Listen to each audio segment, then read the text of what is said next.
तो last class में हमने आपको बताया था सिलेबस के बारे में कि आगे आने वाले टाइम में, आने वाले दिनों में हम क्या क्या पढ़ने वाले हैं।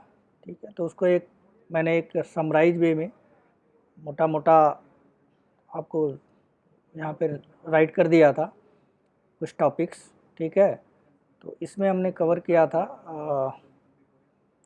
12 टॉपिक्स हमारे थे और 2 हमारे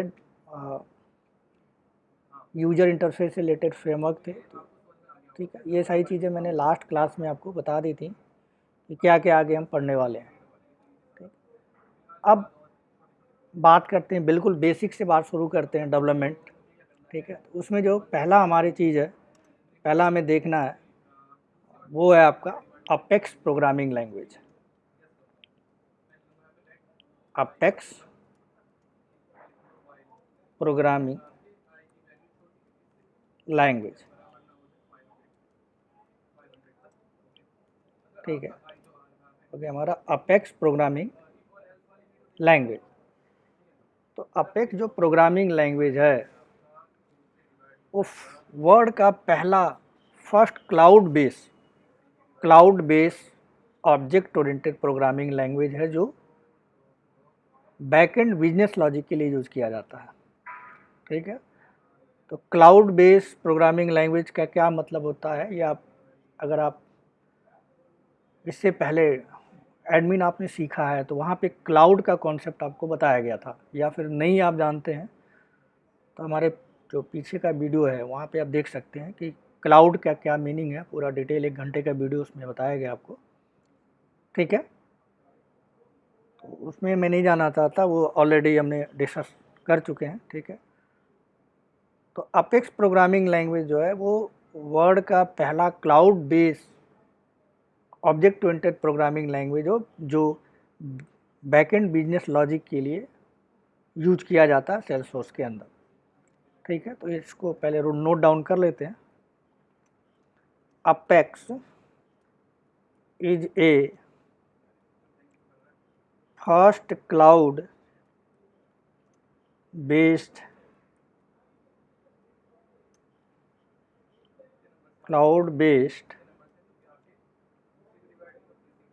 object oriented programming language for backend business logic.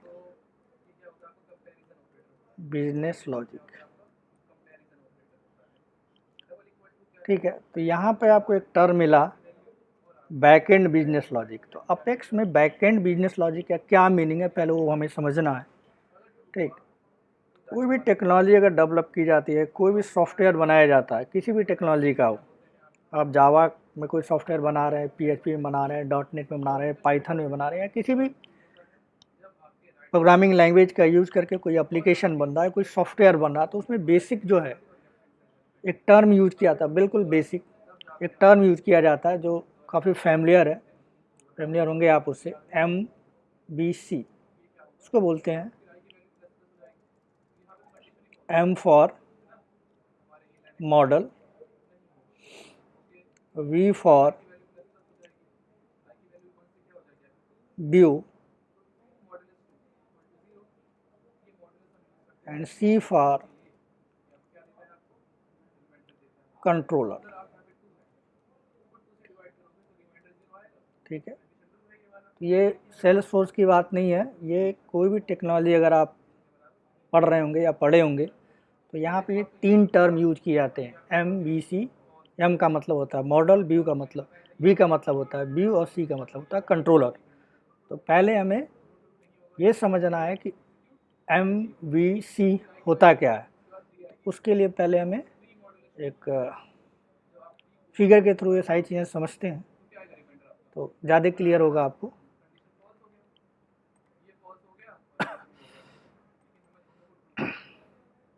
ठीक है, तो मान के चलते हैं कि हमारे पास एक UI है। क्या है? एक यूआई है। यूआई का मतलब जो पेज है, हमारे पास एक पेज है जिसके अंदर कुछ फील्ड बने हुए हैं। यहाँ पे हमारे पास एक फील्ड है, दूसरा फील्ड है यहाँ, ठीक है। इस फील्ड का जो लेबल है यहाँ पे है नेम।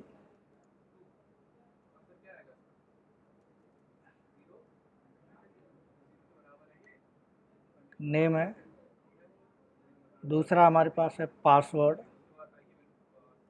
PASS मैं लिख देता हूँ, ठीक है, पासवर्ड। और एक बटन हमारे पास है यहाँ, सबमिट बटन।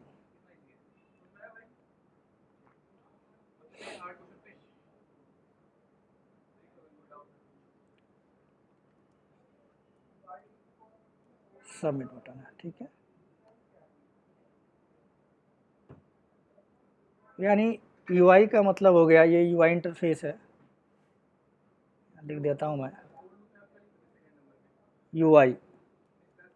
यूआई का मतलब होगा यूजर इंटरफेस, जो आपको दिखता है, जो दिखाई देता है, वो उसको बोलते हैं यूआई। चाहे ब्राउज़र आप यूज कर रहे हो या कंसोल यूज कर रहे हो, जहाँ पे भी आपको एक स्क्रीन पे कोई चीज़ दिखती है, उसको टेक्निकल टर्म में हम कहते हैं यूआई, ठीक है। तो इस जो यूआई सेल्सफोर्स में बनेगा, ठीक है, उसके लिए अलग अलग टेक्नोलॉजी है। तो यहाँ पे मान के चलते हैं हमारे पास सेल्सफोर्स में एक यूआई बना हुआ है, ठीक। अब जो यूआई में डेटा आपने फिल किया, नेम दिया, पासवर्ड दिया और बटन को सबमिट किया, ठीक है, इस बटन को आपने सबमिट किया। बटन को आप सबमिट करेंगे तो जो नेम और पासवर्ड है, जो नेम और पासवर्ड है, कोई दूसरे प्लेस पे जाता है, दूसरी जगह पे जाता है, ठीक है। जहाँ पे ये जाता है, ठीक है, उसको हम कहते हैं कंट्रोलर। क्या कहते हैं? कंट्रोलर। ये आपका हो गया कंट्रोलर।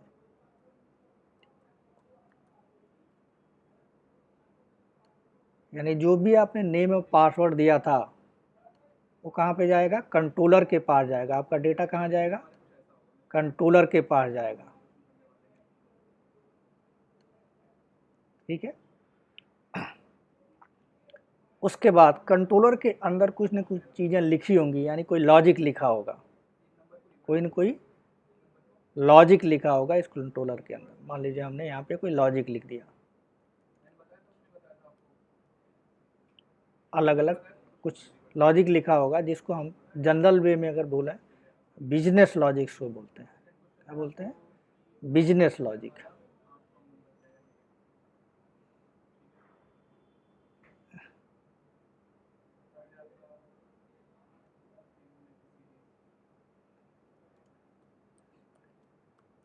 बिजनेस लॉजिक यानी कंट्रोलर के अंदर क्या लिखा होता है? बिजनेस लॉजिक लिखा होता है।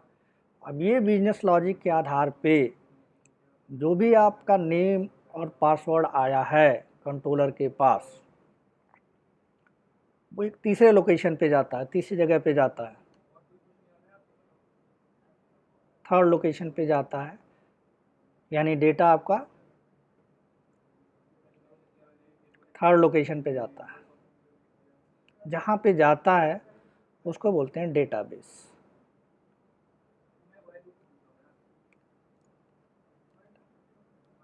ये आपका डेटाबेस, ठीक है। एक सिंपल कोई भी एप्लीकेशन बनेगा, जावा, .NET, PHP या कोई भी टेक्नोलॉजी का बनेगा, तो ये बेसिक स्ट्रक्चर होता है कि आप यूआई पे कोई डेटा डालोगे, बटन को सबमिट करोगे, कंट्रोलर पे जाएगा, कंट्रोलर से डेटा डेटाबेस में जाएगा। अब मैं बात करता हूँ सेल्सफोर्स की। तो जो यूआई आपको दिखता है, जहाँ से डेटा आप भेजते हो या सबमिट करते हो, उसको टेक्निकल टर्म में कहा जाता है व्यू। जो दिखता है उसको हम कहते हैं व्यू। यानी हमारा यूआई क्या हो गया? ये हो गया व्यू, ठीक है। अब जहाँ पे डेटा जाता है, यानी सबमिट करने पर कंट्रोलर पे डेटा जाता है। तो इसका मतलब हो गया कि कहाँ जा रहा है ये, कंट्रोलर। तो यहाँ पे डेटा जाता है उसको बोलते हैं कंट्रोलर। भी हो गया, कंट्रोलर हो गया, ये हो गया कंट्रोलर। ठीक है जी। यानी डेटा यूआई से कहाँ जाता है, कंट्रोलर पे जाता है, और कंट्रोलर में जो बिजनेस लॉजिक लिखा होता है, और ये बिजनेस लॉजिक के आधार पे डेटा जाके डेटाबेस में सेव होता है। अगर हम बात करें सेल्स फोर्स में, तो डेटा जो सेव होता है, कहाँ सेव होता है ये आप अच्छे से जानते हैं। कहाँ सेव होता है डेटा, जो डेटा सेव होता है ये सेव होता है ऑब्जेक्ट में। एडमिन आप पढ़ के आए हैं तो आपको पता होगा डेटा कहाँ सेव होता है, ऑब्जेक्ट के अंदर सेव होता है।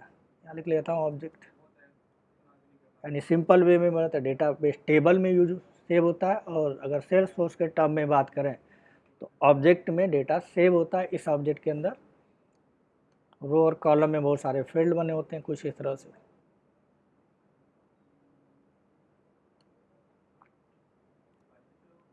ठीक है जी।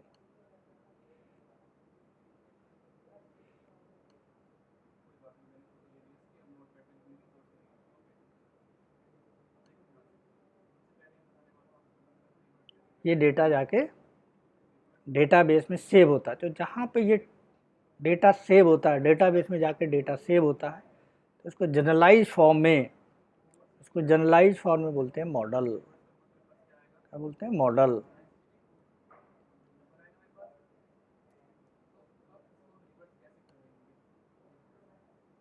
इसको जनरलाइज फॉर्म में क्या बोलते हैं, मॉडल बोलते हैं। यानी व्यू से डेटा, व्यू में डेटा फिल करेंगे, बटन सबमिट करेंगे, कंट्रोलर पे डेटा जाएगा, कंट्रोलर के अंदर बिजनेस लॉजिक लिखा होगा डेटा को इंसर्ट करने के लिए। यानी ये बिजनेस लॉजिक क्या करेगा, ये डेटा को आपको इंसर्ट करने की लॉजिक यहाँ पे लिखी होगी कंट्रोलर के अंदर, और फिर वो डेटा को ले जा करके जो हमारा बिजनेस लॉजिक है, जो हमारा कंट्रोलर है, वो डेटाबेस, और डेटाबेस में या सेल्स फोर्स के टर्म में अगर हम बात करें तो ऑब्जेक्ट के अंदर डेटा को इंसर्ट कर देगा, सेव कर देगा। ये बेसिक, बिल्कुल बेसिक स्ट्रक्चर होता है किसी भी टेक्नोलॉजी के अंदर। यानी व्यू हो गया, कंट्रोलर हो गया, और मॉडल हो गया। मॉडल का मतलब डेटाबेस, कंट्रोलर का मतलब एक क्लास, और व्यू का मतलब टेक्नोलॉजी, जो भी जिस भी टेक्नोलॉजी का यूज़ करके आप पेज बनाते हैं। तो यहाँ पे अगर सेल्स फोर्स को देखा जाए तो जो बिजनेस लॉजिक लिखा जाएगा, ठीक है, हमारे टर्म में, अगर अपने टर्म में बात करें जो हम पढ़ रहे हैं, तो हमारे पास एक प्रोग्रामिंग लैंग्वेज है, apex programming language. Apex programming language, apex है हमारे पास। तो क्लाउड बेस्ड प्रोग्रामिंग लैंग्वेज है, तो बिजनेस लॉजिक हम कहाँ लिखेंगे, हम लिखेंगे अपेक्स प्रोग्रामिंग लैंग्वेज का यूज करके। यानी जो बैकएंड लॉजिक होगा, यानी जो बिजनेस लॉजिक होगा, वो कहाँ लिखा जाएगा, अपेक्स प्रोग्रामिंग लैंग्वेज के अंदर लिखा जाएगा, जिसे कहा जाता है कि अपेक्स प्रोग्रामिंग लैंग्वेज का मतलब हो गया कि वो बैकएंड में लॉजिक लिखेगा जो डेटा को इंसर्ट करने का, डेटा को अपडेट करने का, डेटा को डिलीट करने का, डेटा को सर्च करने का, डेटा को अपसर्ट करने का, वो सारी लॉजिक कहाँ लिखी जाएगी, अपेक्स प्रोग्रामिंग लैंग्वेज के थ्रू लिखी जाएगी, जो जिसको हम कहेंगे बैकएंड। सिंपल वर्ड में बोलेंगे इसको क्या बोलेंगे, बैकएंड लॉजिक या बैकएंड।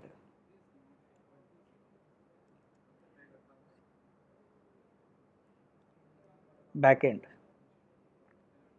यानी अपेक्स किस लिए यूज किया जाएगा, बैकएंड के लिए। डिजाइनिंग के लिए अपेक्स का भी नहीं होगा, यूज होगा, वो बैकएंड लॉजिक के लिए यूज कर होगा। ठीक है। तो यहाँ पे जो व्यू है, सेल्स फोर्स के अंदर जो व्यू बनाए जाते हैं, उसके लिए भी कुछ टेक्नोलॉजी डेवलप की गई है। ठीक है। उसको पहले को बोलते हैं विजुअल फोर्स। क्या बोलते हैं, विजुअल फोर्स। विजुअल फोर्स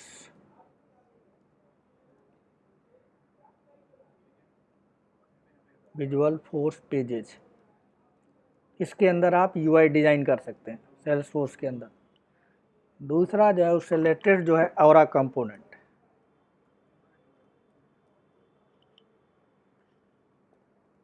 जो कि आगे हम पढ़ने वाले हैं। तीसरा जो हमारा लाइटिंग है, लाइटनिंग वेब कंपोनेंट, या फिर इसको शॉर्ट में बोलते हैं LWC। तो किसी में भी आप ये डिज़ाइन कर सकते हैं यूआई को, विजुअल फोर्स पेजेज में डिज़ाइन कर सकते हैं, ऑरा कंपोनेंट के थ्रू डिज़ाइन कर सकते हैं, लाइटनिंग वेब कंपोनेंट या LWC के थ्रू डिज़ाइन कर सकते हैं। ठीक है, ये यूआई की टेक्नोलॉजी है सेल्स फोर्स के अंदर। कंट्रोलर की बात करें तो जहाँ पे बिजनेस लॉजिक लिखा जाएगा उसे हम कहेंगे कंट्रोलर। और ये कंट्रोलर कैसे लिखा जाएगा, ऑब्जेक्ट ओरिएंटेड प्रोग्रामिंग अगर है तो यहाँ पे जो यूज हम करेंगे वो क्लास के फॉर्म में लिखा जाएगा। एक क्लास लिखेंगे, क्लास का नाम होगा ABC, कुछ भी नाम दे देंगे, और जो भी बिजनेस लॉजिक लिखा जाएगा सेल्स फोर्स के अंदर, अपेक्स प्रोग्रामिंग के अंदर, इसको छोटा कर लेते हैं थोड़ा, अपेक्स प्रोग्रामिंग के अंदर वो किस में लिखा जाएगा, क्लास के फॉर्म में लिखा जाएगा। यानी सेल्स फोर्स में apex programming object oriented programming है, इसका मतलब हमें क्या लिखना होगा, एक क्लास लिखना होगा जिसके अंदर अपना लॉजिक हम क्लास के अंदर मेथड्स बना के, कंस्ट्रक्टर्स बना के, वेरिएबल्स बना के हम सारा लॉजिक लिखेंगे। तो इस कंट्रोलर के अंदर जो प्रोग्रामिंग लैंग्वेज यूज़ किया जाएगी, अपेक्स प्रोग्रामिंग लैंग्वेज यूज़ की जाएगी, जिसे हम कहते हैं कि बैकएंड के लॉजिक कहाँ लिखेंगे हम, अपेक्स प्रोग्रामिंग लैंग्वेज के थ्रू लिखेंगे, जिसका काम होगा डेटाबेस में, यानी मॉडल के अंदर, डेटाबेस के अंदर। सेल्स फोर्स के टर्म की बात करें तो यहाँ पे ऑब्जेक्ट के अंदर डेटा को सेव करना होगा, डेटा को आप रिट्रीव कर सकते हैं। ठीक है, यानी सारा कुछ किया जा सकता है। ठीक, यानी सारा कर्ड ऑपरेशन बनाया जा सकता है, डेटा को सेव भी किया जा सकता है, डेटा को यहाँ से रिट्रीव भी किया जा सकता है।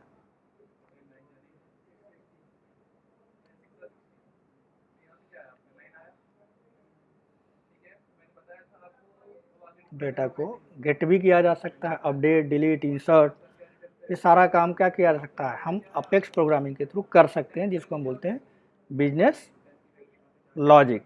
और डेटा यहाँ पे आप देखना चाहो तो देख भी सकते हो, यानी बिजनेस लाइन के यूआई पे डेटा आ जाएगा, यूआई पे फिर आपको पेज बनेगा और फिर दिखेगा। तो ये जो अपेक्स प्रोग्रामिंग लैंग्वेज है इसको होंगे अपेक्स प्रोग्रामिंग लैंग्वेज। कंट्रोलर किस में लिखा जाएगा, अपेक्स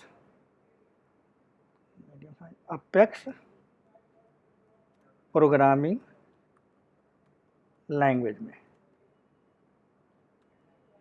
अब यहाँ पे जो डेटाबेस है जो सेल्स फोर्स ने दिया है, वो हमें नहीं पता कि किस डेटाबेस में वो रखता है, ओरेकल यूज करता है, माईएसक्यूएल यूज करता है। यानी जो डेटा हमारा ऑब्जेक्ट जहाँ पे रखा जाता है, कोई ना कोई डेटाबेस होगा जो सेल्स फोर्स जानता है। ऐसा उन्होंने अपने डॉक्यूमेंटेशन में ऐसा कुछ बताया नहीं है कि डेटा कहाँ सेव होता है। डेटा सेव होता है, लेकिन कौन सा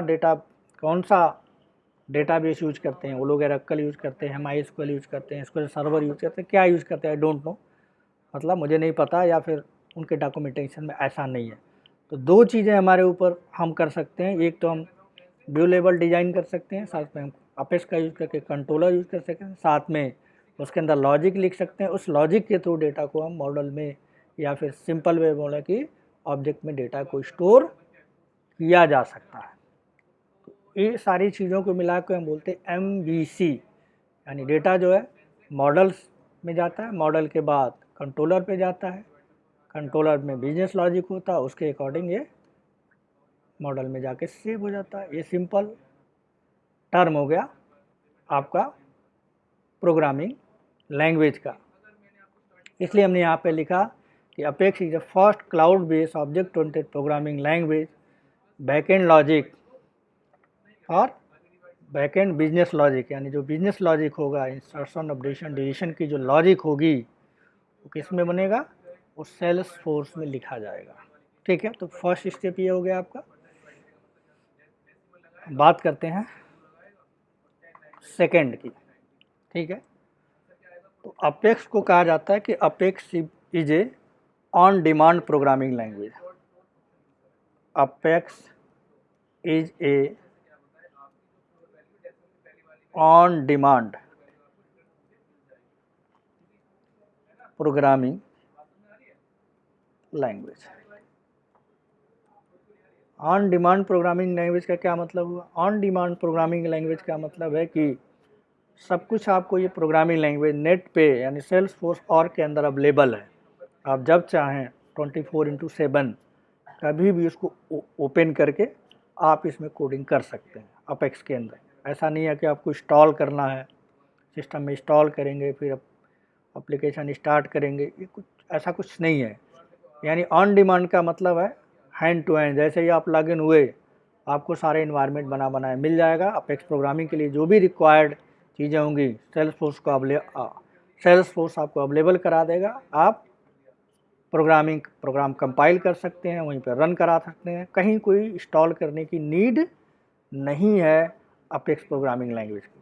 तो ऑन डिमांड का मतलब ये हो गया कि आपको इंस्टॉल नहीं करना है, जैसे ही डिमांड करेंगे आपको हैंड टू हैंड सारा इन्वायरमेंट, प्रोग्रामिंग इन्वायरमेंट जिसकी आपको ज़रूरत है वो अवेलेबल होगा। तो सेकंड थिंग हो गया कि apex is a on demand programming language. Third की बात करते हैं। अब जो प्रोग्रामिंग लैंग्वेज है, अपेक्स प्रोग्रामिंग लैंग्वेज जो केस सेंसिटिव नहीं है। Apex is not case sensitive programming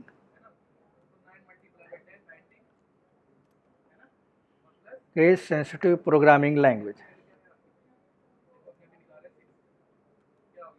इसका क्या मतलब हुआ?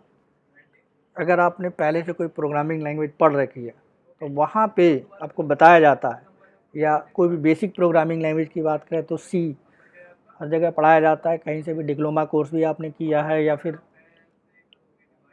कोई भी 6 मंथ से ऊपर का कोर्स अगर आप करते हैं MS ऑफिस के बाद, तो आपको एक लैंग्वेज, आपको बेसिक लैंग्वेज सिखाई जाती है, that is called C language. ठीक है, तो जो भी चीज़ें आप लिखते हैं प्रोग्रामिंग लैंग्वेज में लिखते हैं, ठीक है, तो उसका एक नंबर होता है। क्या होता है उसका? उसका एक नंबर होता है जो कंप्यूटर में डिफाइन होता है, जिसको एस्काई नंबर सिस्टम बोलते हैं। जैसे ए अगर आपने लिखा तो आपके लिए वो ए है, आपको स्क्रीन पे दिख रहा है, लेकिन इसके करस्पॉन्डिंग एक नंबर है, वो 65 है। ठीक है, इसी तरह से स्मॉल ए अगर आप लिखते हो, स्मॉल ए लिखते हो, तो उसके लिए एक नंबर असाइन है, दैट इज कॉल्ड 97। ठीक है, तो इसको कहते हैं, ये जो नंबर असाइन है इसको कहते हैं sky number system. American information interchange language, America में जब प्रोग्रामिंग लैंग्वेज बनाई गई है तो हर एक कैरेक्टर के लिए एक नंबर असाइन किया जाता है। ठीक है, जिसको स्काई नंबर सिस्टम कहते हैं। अब अपेक्स प्रोग्रामिंग लैंग्वेज में भी आप जब प्रोग्रामिंग आप लिखेंगे तो आपको वेरिएबल बनाना होगा, आपको क्लास लिखनी होगी, आपको ऑब्जेक्ट बनाना होगा, आपको फॉर लूप यूज करेंगे, वाइल, बहुत सारी चीज़ें यूज करेंगे जो आगे एक एक करके हम देखेंगे। तो वहाँ पे अगर आप ये लिखते हैं, कोई प्रोग्रामिंग लैंग्वेज में कोई चीज़ लिखते हैं, कोई कोडिंग करते हैं, तो वो अगर आपने कैपिटल लिख दिया या फिर स्मॉल लिख दिया, ठीक है, तो वो अलग अलग नहीं है। जबकि और प्रोग्रामिंग लैंग्वेज की अगर हम बात करें तो वो 90% प्रोग्रामिंग जो लैंग्वेज होती है केस सेंसिटिव होती है। जावा की बात करें तो जावा में कैपिटल ए का मीनिंग अलग है, स्मॉल ए का मीनिंग अलग है, लेकिन यहाँ पे सेल्सफोर्स केस सेंसिटिव नहीं है। इसका मतलब सेम मीनिंग है इसका, दोनों क्या है, सेल्सफोर्स के लिए दोनों क्या है, सेम है। स्मॉल में कोई भी चीज़ आप लिख सकते हैं या कैपिटल में भी लिख सकते हैं, उसका मीनिंग अलग अलग नहीं है। यानी वो कंसीडर क्या करता है कि वो केस सेंसिटिव नहीं है। स्मॉल या कैपिटल या दोनों से मिला के भी कोई वर्ड अगर आप बनाते हैं, कोई वेरिएबल आप बनाते हैं, कोई क्लास का नाम आप वेरिएबल बनाते हैं, तो वो सेम होगा। कैपिटल में लिखें, स्मॉल में लिखें या कैपिटल स्मॉल मिला के लिखें, उससे कोई फ़र्क नहीं पड़ता। तो इसका मतलब है कि जो अपेक्स प्रोग्रामिंग लैंग्वेज है वो केस सेंसिटिव नहीं है। आपको जो भी कोड लिखना है कैपिटल में लिख सकते हैं, या फिर आपका मन करता नहीं कैपिटल में नहीं लिखेंगे, स्मॉल लेटर में लिखेंगे, स्मॉल लेटर में लिख सकते हैं, या फिर आपका मन करता नहीं कुछ स्मॉल में लिखेंगे कुछ कैपिटल में लिखेंगे, आप वो भी कर सकते हैं। यानी कोई रिस्ट्रिक्शन एज ए प्रोग्रामर आप पे नहीं है, ठीक है। कैपिटल में लिखें स्मॉल में लिखें या स्मॉल या कैपिटल मिक्स करके लिखें, उससे कोई फ़र्क नहीं पड़ता, प्रोग्राम आउटपुट देगा ही देगा। जबकि कंपेयर टू जावा से अगर हम कंपेयर करें, सी और C++ से कंपेयर करें, तो वो सब केस सेंसिटिव प्रोग्रामिंग लैंग्वेज है। यानी वहाँ पे स्मॉल का लेटर का मतलब अलग होता है, कैपिटल लेटर का मतलब अलग होता है, ठीक है। ये तीसरी चीज़ हो गई कि अपेक्स जो है केस सेंसिटिव प्रोग्रामिंग लैंग्वेज है, sorry not case sensitive programming language है, यानी ये केस सेंसिटिव नहीं है। नेक्स्ट की अगर हम बात करें तो अपेक्स को कहा जाता है कि apex strongly type language. Apex is a strongly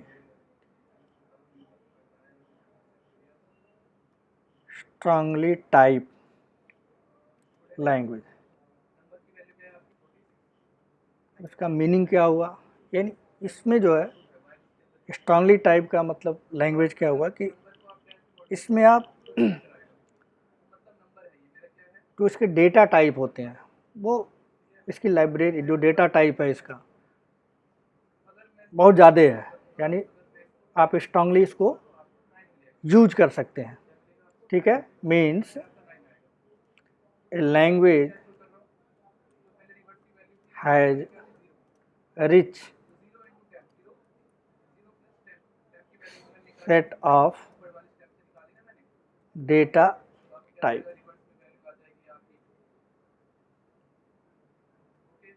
यानी रिच जो है इसके पास ज़्यादा जो है डेटा टाइप से रिलेटेड ज़्यादा चीज़ें हैं जिसका यूज करके आप प्रोग्राम बना सकते हैं, ठीक है। यानी वेरिएबल को यहाँ पे वेरिएबल में स्ट्रांगली टाइप का मतलब है कि वेरिएबल में वैल्यू देना मैंडेटरी होता है, यानी वेरिएबल में वैल्यू आपको देना पड़ेगा 99% केस में, ठीक है। तो ये हो गया 4th नंबर सेल्सफोर्स के प्रोग्रामिंग लैंग्वेज के बारे में। 5th अपेक्स हैज सिंटैक्स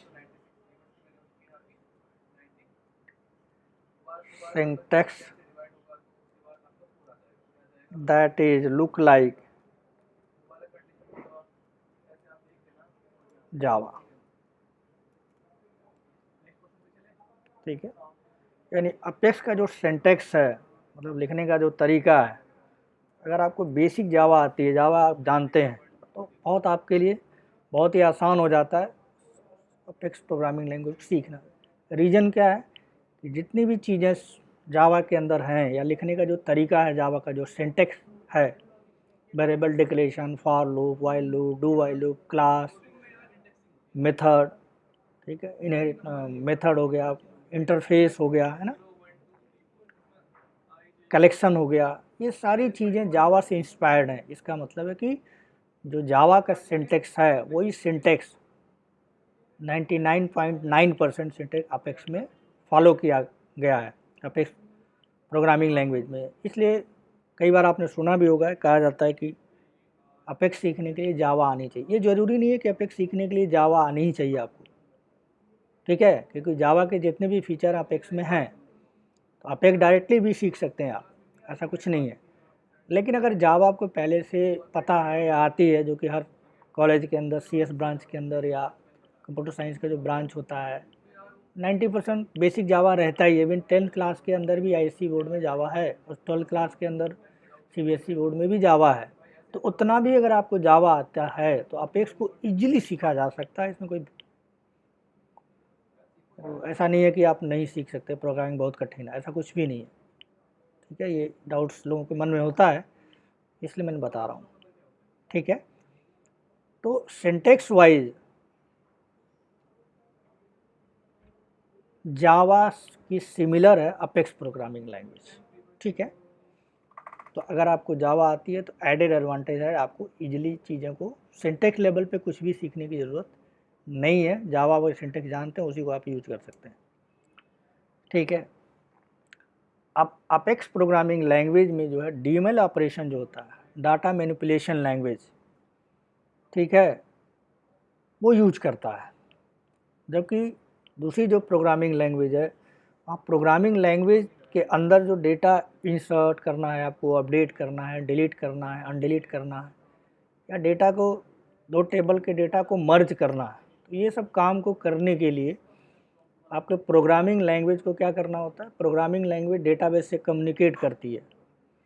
यानी प्रोग्राम, आप छोटा सा आपको प्रोग्राम लिखना होगा, जो प्रोग्रामिंग लैंग्वेज क्या करेगी, कनेक्शन बनाएगी डेटाबेस से, चाहे ओरेकल डेटाबेस हो, माइस्क्यूएल डेटाबेस हो, एसक्यूएल सर्वर डेटाबेस है, उससे कम्युनिकेट करेगी। और कम्युनिकेट करने के बाद फिर वो प्रोग्रामिंग का डेटा डेटाबेस के पास देगी, और डेटाबेस क्या करेगा, उसको इंसर्ट करेगा और फिर प्रोग्रामिंग को बताएगा कि डेटा इंसर्ट हो गया, अपडेट हो गया, डिलीट हो गया।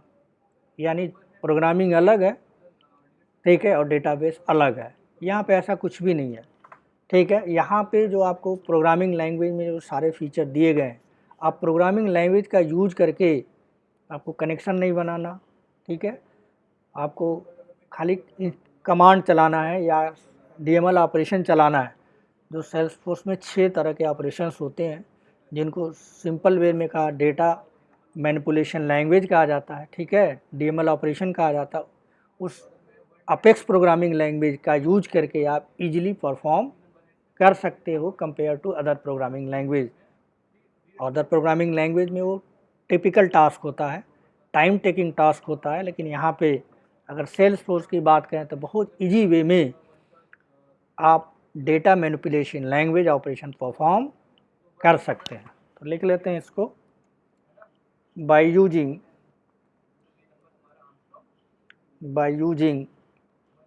Apex programming language, apex programming language we can perform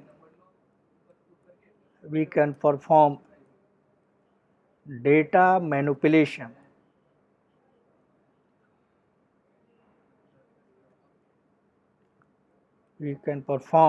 manipulation, language,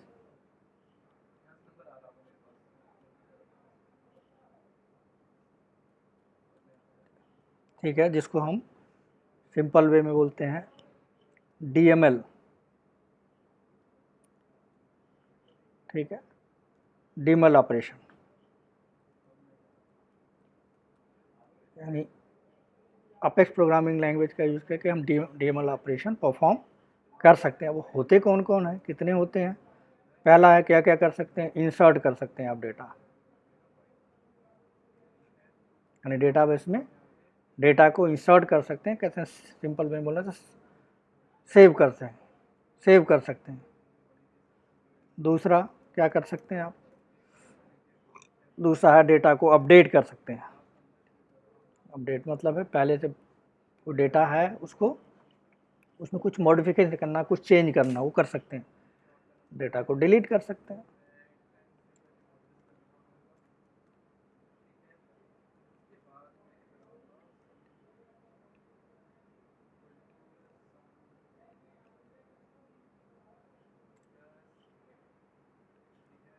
DEL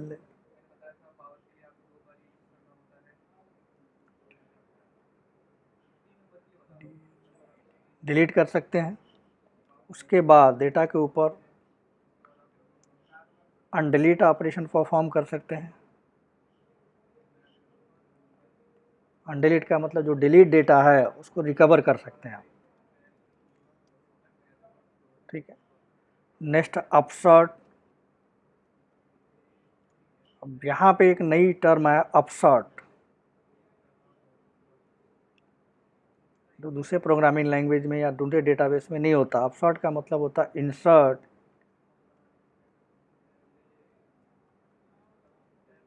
plus update, ठीक है। तो ये थोड़ा सा अलग है और डेटाबेस है, ठीक है, अपसर्ट जैसी चीज़। और नेक्स्ट आपका है मर्ज। ये 6 तरह के ऑपरेशन आप GML operation using Apex programming language कर सकते हैं। ठीक है, नेक्स्ट। अब अपेक्स प्रोग्रामिंग लैंग्वेज जो है वो टाइटली कपल्ड होता है सेल्सफोर्स ऑब्जेक्ट के साथ। ठीक है, नहीं कोई भी ऑब्जेक्ट आपके पास है, दो तरह के ऑब्जेक्ट सेल्सफोर्स में होते हैं। एंड डेटा ऑब्जेक्ट जो है आप जानते हैं स्टैंडर्ड होता है, कस्टम होता है। कस्टम ऑब्जेक्ट में भी डेटा इंसर्ट अपडेट डिलीट किया जा सकता है, स्टैंडर्ड ऑब्जेक्ट के साथ भी डेटा इंसर्ट अपडेट डिलीट किया जा सकता है। तो जो अपेक्स प्रोग्रामिंग लैंग्वेज है इसमें आपको अलग से डेटाबेस इंस्टॉल करने की ज़रूरत नहीं है या कॉन्फ़िगर करने की ज़रूरत नहीं है। डायरेक्टली क्या है, अपेक्स प्रोग्रामिंग लैंग्वेज के साथ सेल्सफोर्स ने क्या है उसको जोड़ दिया है, कपल्ड कर दिया, कंबाइंड है प्रोग्रामिंग लैंग्वेज के साथ। तो एज ए प्रोग्रामर आपको कुछ भी करने की ज़रूरत नहीं है, प्रोग्रामिंग लैंग्वेज का यूज करेंगे, डेटाबेस आपको अपने आप मिल जाएगा। उसमें ऑब्जेक्ट आपको बनाना है, कस्टम ऑब्जेक्ट बनाना है, डेटा को सेव करना है, इंसर्ट करना, अपडेट करना है, यानी वो टाइटली कपल्ड है। अब ऐसा नहीं कर सकते कि आपको ओरेकल यूज करना है तो अपेक्स प्रोग्रामिंग में ओरेकल डेटाबेस डालेंगे, ओरेकल में सेव करेंगे, कोई चाहता नहीं। माइस्क्यूएल करना है तो माइस्क्यूएल में, कोई चाहता नहीं एक्सक्यूएल सर्वर में करना है तो करना, ऐसे नहीं हो सकता। वो पहले से प्री डिफाइंड है, टाइटली कपल्ड है ऑब्जेक्ट अपेक्स प्रोग्रामिंग लैंग्वेज के साथ, यानी आपको उसके अंदर दिया हुआ है पहले से, केवल आपको ऑपरेशन डीएमएल ऑपरेशन परफॉर्म करना है। नहीं, टाइटली कपल्ड है, उसको आप अलग नहीं कर सकते कि डेटाबेस को अलग कर दें और प्रोग्रामिंग लैंग्वेज को अलग कर दें, ऐसा नहीं पॉसिबल है। यानी वो प्रोग्रामिंग लैंग्वेज में ही सारी चीज़ें उन्होंने बना के दे दिया है, जिससे एज ए प्रोग्राम हमारा काम आसान हो जाता है। ठीक है, देख लेते हैं। Apex programming is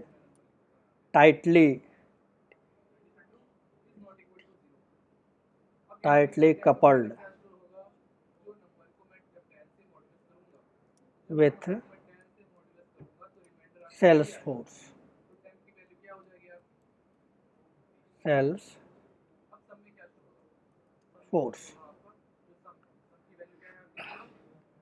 Salesforce object क्या बोल सकते हैं उसको, Salesforce ऑब्जेक्ट। दोनों तरह के आ जाएंगे, कस्टम के साथ भी आप कर सकते हैं एंड जो स्टैंडर्ड ऑब्जेक्ट हैं उनके साथ भी कर सकते हैं, एंड स्टैंडर्ड।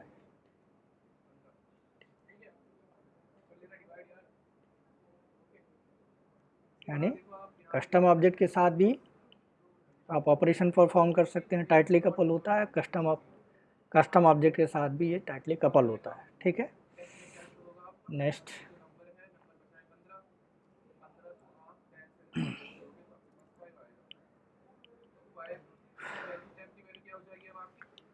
अब जो क्वेरी आप लिखेंगे, यानी डेटा को निकालने के लिए, डेटा को फेच करने, डेटाबेस में अगर आपके पास डेटा पड़ा हुआ है उसको निकालना है, ठीक है, तो उसके लिए आपको क्वेरी लिखना पड़ता है।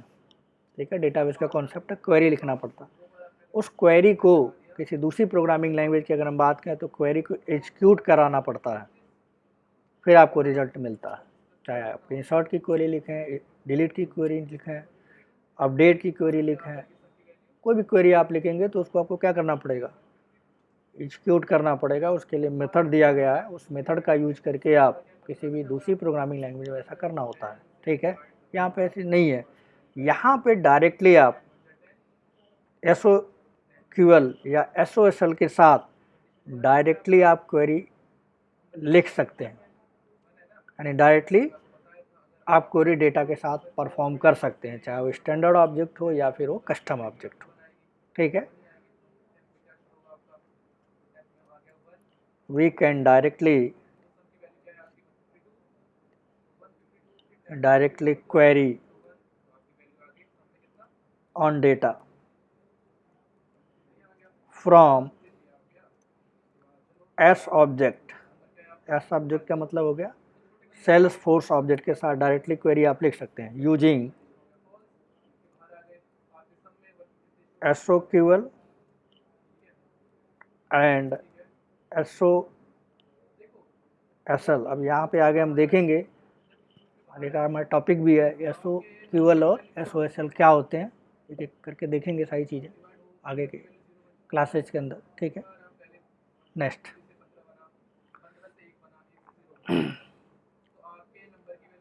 अब यहाँ पे जो सेल्स फोर्स है वो थर्ड पार्टी एप्लीकेशंस के साथ भी इंटीग्रेट करता है। थर्ड पार्टी एप्लीकेशन के साथ भी क्या करता है, इंटीग्रेट करता है। पहले लिख लेते हैं फिर समझते हैं। By using apex we can integrate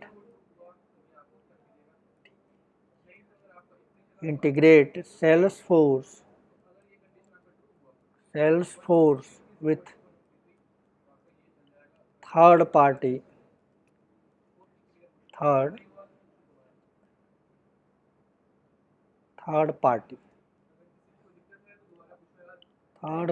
application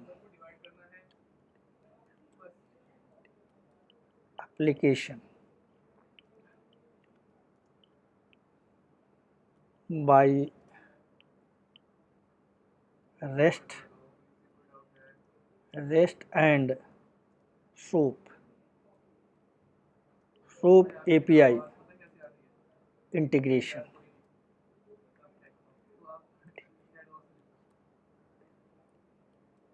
ठीक है, यानी अपेक्स प्रोग्रामिंग लैंग्वेज का यूज करके आप थर्ड पार्टी जो एप्लीकेशन उनके साथ रेस्ट का यूज करके या सोप का यूज करके, सोप एपीआई को यूज कर इंटीग्रेट कर सकते हैं। अब इसका क्या मतलब होता है वो एक छोटे से फिगर के थ्रू देखते हैं।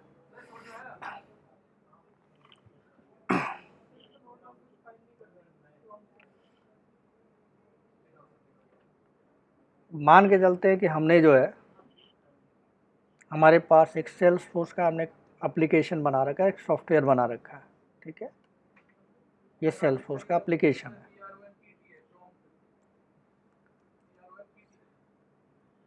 सेल्सफोर्स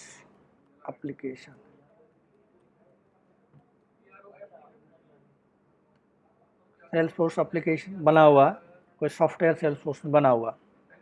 ठीक है, अब एक दूसरा एप्लीकेशन भी है, यहाँ पे एक दूसरा एप्लीकेशन है, दूसरी टेक्नोलॉजी में बना हुआ है। ठीक है, मान के चलते हैं कि वो जावा में बना हुआ है, जावा में कोई सॉफ्टवेयर बना हुआ है, जावा में कोई सॉफ्टवेयर बना हुआ है। अब हम चाहते हैं जो सेल्सफोर्स हमारा है वो जावा से कम्युनिकेट करे, यानी सेल्सफोर्स दूसरी टेक्नोलॉजी है और जावा दूसरी टेक्नोलॉजी है। ठीक है, तो सेल्सफोर्स का एप्लीकेशन अगर जावा से कम्युनिकेट हमें करवाना है तो उसके लिए एक टर्म यूज किया जाता है जिसको बोलते हैं एपीआई।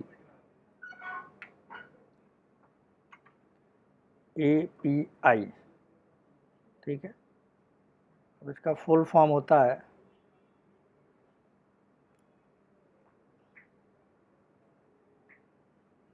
एप्लीकेशन प्रोग्रामिंग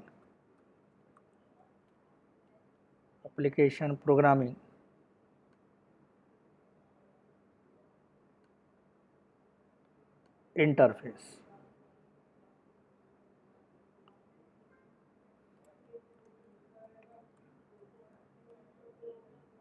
यानी एपीआई के थ्रू क्या कर सकते हैं, सेल्सफोर्स के एप्लीकेशन को जावा के साथ कम्युनिकेट आप कर सकते हो। ठीक है, या फिर जावा का एप्लीकेशन सेल्सफोर्स के साथ कम्युनिकेट कर सकता है।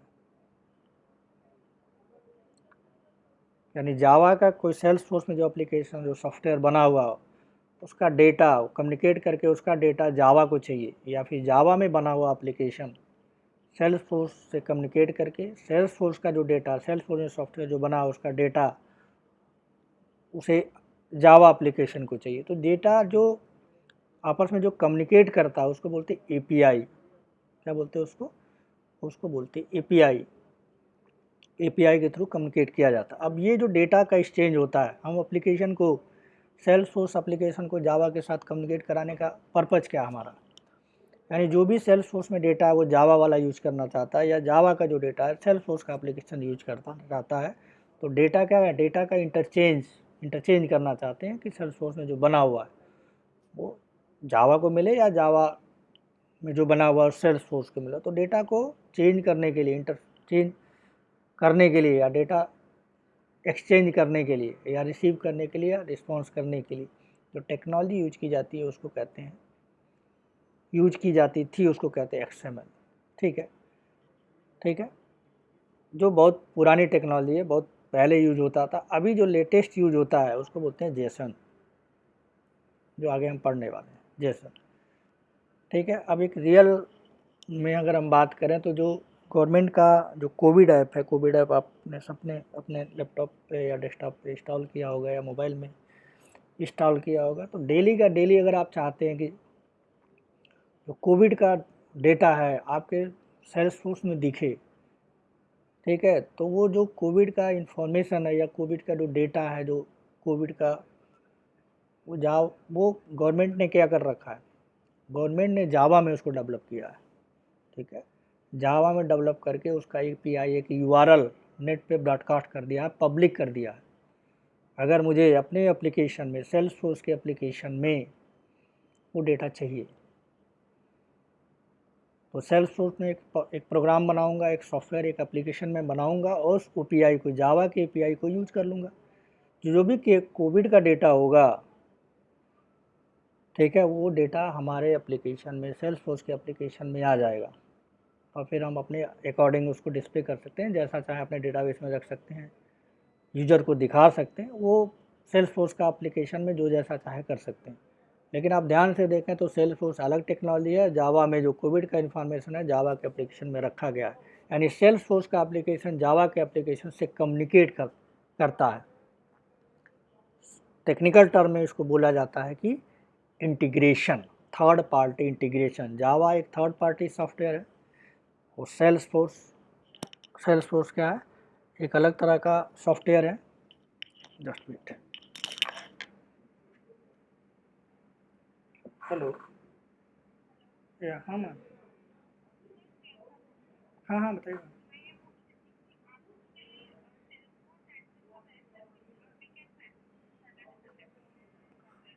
हाँ हाँ, 3:30 बजे।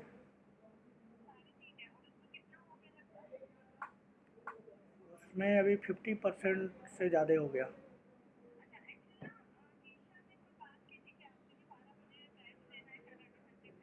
नहीं नहीं, मुझसे कोई बात नहीं। नहीं नहीं।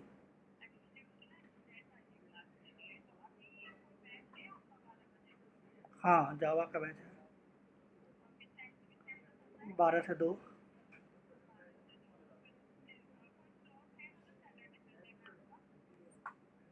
भाई नया अभी आप स्लॉट स्टार्ट कर सकते हो, नया बैच तो कोई नहीं है।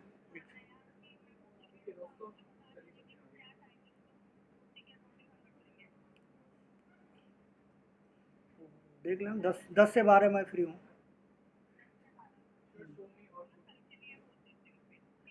ठीक, ठीक है, वो टाइम देख लेना क्योंकि जावा का बैच मेरा शुरू होने वाला है, तो उसमें ज़्यादा बच्चे हैं, तो आप कम्युनिकेट कर लेना, फिर बाद में चेंज होगा तो फिर इशू होगा, आप ही को होगा, वो सब देख लेना।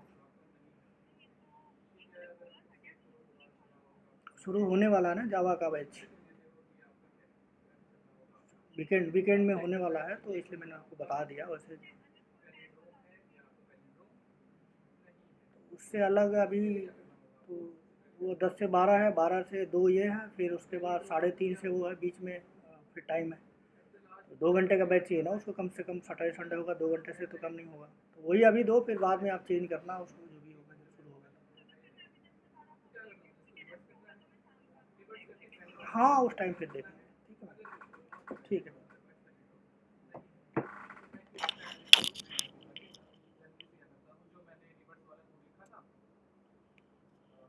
ठीक है, तो यहाँ पे हम कहेंगे कि ये इंटीग्रेशन है, एप्लीकेशन प्रोग्रामिंग जो है इंटीग्रेट हम करते हैं। ये हो गया हमारा इंटीग्रेशन। ठीक है जी। उसके बाद नेक्स्ट हमारा है जो अपेक्स प्रोग्रामिंग लैंग्वेज है वो क्लाउड पे सेव होता है। ठीक है, आपको अपने सिस्टम में इंस्टॉल करने की नीड नहीं होती, वो सिस्टम में इंस्टॉल किया जाता है। जावा .NET PHP की तरह आपको लोकल ड्राइव पे इंस्टॉल करने की नीड नहीं होती है। जो भी प्रोग्राम आप लिखोगे, ठीक है, वो एक वेबसाइट से ओपन हो जाएगा, उस पर आप लिखोगे, इनका सेल्सफोर्स का अपने डेवलपमेंट इन्वायरमेंट ओपन हो जाएगा, उस इन्वायरमेंट के अंदर प्रोग्राम लिखोगे, प्रोग्राम कंपाइल या रन आपको सर्वर पे होगा, आपके लोकल मशीन में नहीं होगा, जिसको हम कहते हैं क्लाउड पे डेडिकेटेड सर्वर होगा, सेल्सफोर्स का सर्वर, और वहाँ पे प्रोग्राम आप लिखोगे, वहीं पे कंपाइल होगा, वहीं पे रन होगा, वहीं पे आपको आउटपुट मिलेगा। ठीक है, तो अपेक्स प्रोग्रामिंग लैंग्वेज जो प्रोग्राम सेव होगा और जो रन होगा वो कहाँ होगा, क्लाउड पे होगा। तो लिख लेते हैं इस चीज़ को, the apex programming language is saved and run in the cloud। ठीक है, तो क्लाउड पे कंपाइल होगा, क्लाउड पे रन होगा। नेक्स्ट, अब जो सेल्सफोर्स में जो अपेक्स प्रोग्रामिंग लैंग्वेज है उसका वर्जन होता है। ठीक है, बहुत सारे इसके वर्जन है, जो कोड हम लिखेंगे, क्लास लिखेंगे, ऑब्जेक्ट बनाएंगे, डेटा मेंबर रखेंगे, यानी जो तो ऑब्जेक्ट ओरिएंटेड प्रोग्रामिंग है। तो जैसे दूसरी टेक्नोलॉजी के अंदर, जैसे जावा की अगर बात करें तो जावा में बहुत सारे वर्जन आते हैं, जावा 8, जावा 9, जावा 10, इस तरह से जावा का 17 वर्जन लेटेस्ट चल रहा। उसी तरह से सेल्सफोर्स का भी एक लेटेस्ट वर्जन है। जब आप प्रोग्राम लिखेंगे तो उसका वहाँ पे वर्जन दिखाता है, आप एक प्रोग्राम को अलग अलग वर्जन में यूज कर सकते हैं। हाईएस्ट वर्जन में यूज करेंगे लेटेस्ट फीचर मिलेगा, पुराने वर्जन में यूज करेंगे आप उस चीज़ को तो थोड़ा फीचर्स उसके कम है। तो वो जो प्रोग्रामिंग करेंगे तो वहाँ पे आपको पता चलेगा कि जो है कौन सा वर्जन चल रहा है, क्या है, कैसे। तो यहाँ पे जो latest version apex programming language का है वो 57 है, 57। ठीक है, वो भी नोट कर लेते हैं। लेटेस्ट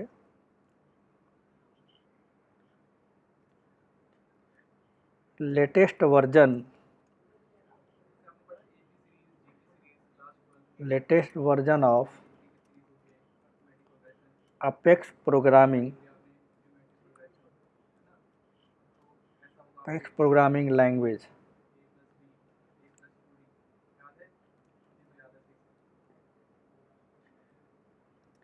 है 57। तो मैंने ये आपको लगभग 11 फीचर बताए, दोबारा से रिकॉल करा देता हूँ। पहला हो गया हमारा कि जो अपेक्स प्रोग्रामिंग लैंग्वेज है वो क्लाउड बेस्ड प्रोग्रामिंग लैंग्वेज है, फर्स्ट वर्ल्ड की first cloud based programming language है, जिसको ऑब्जेक्ट ओरिएंटेड प्रोग्रामिंग कहते हैं, और वो बैकएंड बिजनेस लॉजिक के लिए यूज किया जाता है। उस बैकएंड बिजनेस लॉजिक को यूज करने के लिए 3 टर्म यूज किए जाते हैं, जिसको बोला जाता है MVC, model view control. Model का मतलब होता है डेटा जहाँ स्टोर होगा उसे मॉडल कहेंगे, जो आपके स्क्रीन पर दिखेगा, विजुअल होगा, उसको व्यू कहेंगे, और जहाँ वेब लॉजिक लिखी जाएगी उसे कंट्रोलर कहेंगे। तो हमारे केस में जो कंट्रोलर है वो अपेक्स प्रोग्रामिंग का काम करेगा। जो व्यू है उसमें हम 3 टेक्नोलॉजी यूज कर सकते हैं पेज को डिजाइन करने के लिए। इसमें पहला है आपका, पहला क्या है, विजुअल फोर्स है। यहाँ फिगर हमने बना रखा है, देखिए विजुअल फोर्स, यानी यूआई को डिजाइन करने के लिए आपके पास विजुअल फोर्स पेजेज हैं, इसका यूज़ करके आप यूआई डेवलप कर सकते हो। ऑरा कंपोनेंट का यूज करके यूआई डेवलप कर सकते हो। लाइटिंग वेब कंपोनेंट यूज करके यूआई डेवलप कर सकते हो। और कंट्रोलर जो है क्लास के फॉर्म में आप लिखोगे, जो अपेक्स प्रोग्रामिंग लैंग्वेज का यूज करके लिखा जाएगा, ठीक है जी। और मॉडल जो है वो बाय डिफ़ॉल्ट हमारे सेल्सफोर्स ने दे रखा है, उसके लिए हमें कुछ करने की ज़रूरत नहीं है, ठीक है। तो पहला फीचर ये हो गया। दूसरा होगा कि ऑन डिमांड प्रोग्रामिंग लैंग्वेज है। ऑन डिमांड प्रोग्रामिंग लैंग्वेज का मतलब है जैसे ही आप करेंगे, जैसे ही सब वेबसाइट्स में लॉगिन होंगे, आपको सारी चीज़ें अवेलेबल हो जाएंगी जो एक प्रोग्रामिंग की रिक्वायरमेंट होती है। अलग से आपको कुछ सॉफ्टवेयर डालने की नीड नहीं है। तीसरी चीज़ जो है, सेल्सफोर्स जो अपेक्स प्रोग्रामिंग लैंग्वेज है वो केस सेंसिटिव नहीं है। मतलब आप कैपिटल में भी प्रोग्राम लिख सकते हैं, स्मॉल में भी लिख सकते हैं, या दोनों मिक्स करके, जिसको टाइटल केस बोला जाता है, वो भी आप कर सकते हैं, ठीक है। उसके बाद चौथा जो है, फोर्थ नंबर पे स्ट्रांगली टाइप लैंग्वेज है। मतलब इसके अंदर बहुत सारे डेटा टाइप हैं, रिच लाइब्रेरी या डेटा टाइप है जिसका यूज करके आप डेटा को स्टोर कर सकते हैं। साथ में जो वेरिएबल है, ठीक है, उसमें डेटा आपको असाइन करना होता है। अब इसका जो सिंटैक्स है वो जावा से इंस्पायर है। अपेक्स तो जावा, कोर जावा बेसिकली, ठीक है, उसका सारे सिंटैक्स अपेक्स में यूज होता है, अलग से कुछ भी नहीं है। तो जावा अगर आपको बेसिक आती है तो अपेक्स का आपके लिए बहुत ही ईजी है, क्योंकि सिंटैक्स आपको पता है, केवल बिजनेस लॉजिक आपको देखना है। नेक्स्ट जो है 6 नंबर की बात मैंने किया था कि सेल्सफोर्स में जो अपेक्स प्रोग्रामिंग लैंग्वेज है वो डीएमएल ऑपरेशन परफॉर्म करता है, ठीक है। डीएमएल ऑपरेशन का मतलब insert, update, delete, undelete, upsert और मर्ज, ये सारा ऑपरेशन इजीली आप अपेक्स प्रोग्रामिंग के अंदर कर सकते हैं compare to other programming language, बहुत आसान है। तो अपेक्स प्रोग्रामिंग लैंग्वेज वो टाइटली कपल्ड है। टाइटली कपल का मतलब कस्टम ऑब्जेक्ट और स्टैंडर्ड ऑब्जेक्ट, जिसके अंदर भी डेटा आप रखते हैं तो उसके लिए आपको अलग से डेटाबेस कॉन्फ़िगर करने की ज़रूरत नहीं है, इंस्टॉल करने की ज़रूरत नहीं। प्रोग्रामिंग के साथ ही साथ आपको डेटाबेस भी प्रोवाइड किया गया है, जिससे आप इजीली आप प्रोग्राम लिख के डेटा इंसर्ट कर सकते हैं, कमांड लिख के, ठीक है। उसके बाद अगर आपको कोई दूसरी प्रोग्रामिंग लैंग्वेज की अगर बात करें तो वहाँ पे अगर आपको पहले क्या करना होता है, प्रोग्राम लिखना होता है, फिर डेटाबेस क्वेरी लिखनी होती है, फिर उसको एग्जीक्यूट कराना होता है, तब जाके आपको आउटपुट जनरेट होता है, या इंसर्ट होता है या डिलीट होता है। यहाँ पे ऐसा कुछ भी नहीं, डायरेक्टली जैसा स्टैंडर्ड जो ऑब्जेक्ट हैं डायरेक्टली आप वहाँ पे एसओ क्यूएल या एसओएसएल के थ्रू डायरेक्टली आप क्वेरी को एग्जीक्यूट करा सकते हैं। नेक्स्ट फीचर इसका है 9 नंबर जो है, ये अपेक्स प्रोग्रामिंग लैंग्वेज जो है थर्ड पार्टी एप्लीकेशन के साथ कम्युनिकेट कर लेती है। यानी जो थर्ड पार्टी एप्लीकेशन है, यानी जावा का के एप्लीकेशन का डेटा अगर आपको अपने सेल्सफोर्स में चाहिए, इजीली वो कम्युनिकेट करती है, जिसको एपीआई कहा जाता है, जिसमें दो टेक्नोलॉजी है, एक को बोला जाता है रेस्ट और एक को बोला जाता है सोप। सोप पुराना है, पुराने जो प्रोजेक्ट हैं 10 साल 15 साल पहले सेल्सफोर्स के अंदर, वो सोप के थ्रू बने हुए हैं। उसमें डेटा का जो इंटरचेंज किया जाता है, डेटा जो दिया जाता है वो एक्सएमएल के फॉर्मेट में होता है, जो आज की डेट में नहीं होता, क्योंकि वो थोड़ा स्लो है और उसमें कोड लिखना थोड़ा टिपिकल है, एरर आने के ज़्यादा चांसेज हैं। तो अभी आज की डेट में जो करंट सिनेरियो है, जो भी नए प्रोजेक्ट बनते हैं, उसमें रेस्ट यूज किया जाता है, डेटा इंटरचेंज करने के लिए यूज किया जाता है जेसन, जो 99% यूज किया जाता है आज की डेट में। नेक्स्ट जो हमारा फीचर है वो है जावा प्रोग्रामिंग लैंग्वेज का जो फीचर है, सॉरी अपेक्स प्रोग्रामिंग लैंग्वेज का जो फीचर है वो है, जो प्रोग्राम आप लिखेंगे अपेक्स प्रोग्रामिंग लैंग्वेज में, उसको लोकल मशीन पे नहीं लिखा जाएगा, उसको वो रन कहाँ होगा, कंपाइल कहाँ, सेव कहाँ होगा। प्रोग्राम भी लिखेंगे सर्वर के ऊपर, कंपाइल भी करेंगे सर्वर के ऊपर, रन भी देंगे, रन भी करेगा वो क्लाउड के ऊपर, यानी सर्वर के ऊपर, ठीक है। आपको लोकल मशीन में इंस्टॉल करने की नीड नहीं है। और लेटेस्ट वर्जन जो अपेक्स प्रोग्रामिंग का चल रहा है वो अभी करेंटली वो 57 वर्जन है। तो आई थिंक आपको अपेक्स के बारे में मैंने आपको बताया कि अपेक्स प्रोग्रामिंग लैंग्वेज के अंदर क्या क्या बेसिक फीचर, ये बेसिक है, थ्योरेटिकल चीज़ है, ठीक है। आगे की चीज़ आगे इसके क्या क्या फीचर्स हैं, ठीक है, इसमें कैसे कोड लिखा जाता है, कैसे वेरिएबल बनाए जाते हैं, है ना, डेटा टाइप क्या होता है, प्रिमिटिव नॉन प्रिमिटिव, ये सारी चीज़ें एक एक करके देखेंगे। तो नेक्स्ट क्लास में फिर आगे क्या, इससे आगे जो हमारा है टॉपिक, ठीक है, ये थ्योरेटिकल रहा, तो वो सारी चीज़ें देखेंगे, ठीक। तो आज के लिए फ़िलहाल इतना रखते हैं, नेक्स्ट क्लास में फिर आगे के टॉपिक पे बात करेंगे। Thank you.